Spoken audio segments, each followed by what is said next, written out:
किसी गांव में एक साधु रहा करता था। वह जब भी नाचता था तभी बारिश होती थी। इसलिए गांव के लोगों को जब भी बारिश की जरूरत होती तब यह लोग उस साधु के पास जाते और उनसे अनुरोध करते कि वह नाचे, और जब वह नाचने लगते तो बारिश जरूर होती थी।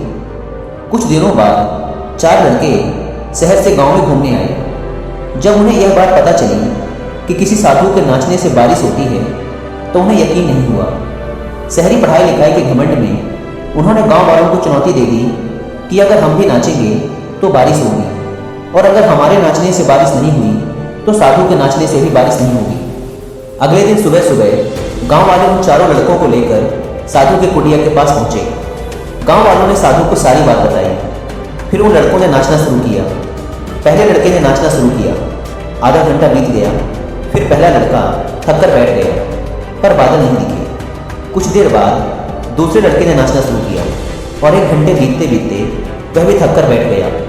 बाकी दोनों लड़कों ने भी ऐसा ही किया, पर बारिश नहीं हुई। अब साधु की बारी थी। उसने नाचना शुरू किया।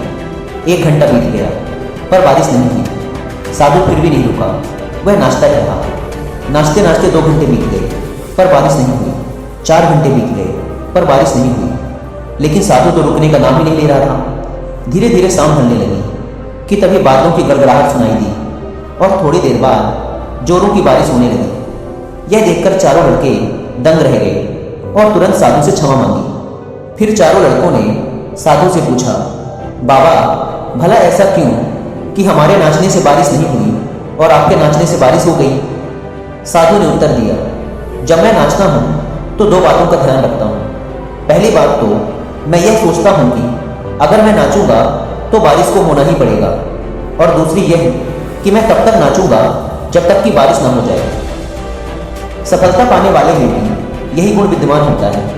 वे जिस काम को भी करते हैं उसमें उन्हें सफल होने का पूरा भरोसा होता है, और वह तब तक उस काम को करते हैं जब तक कि उसमें सफल ना हो जाए।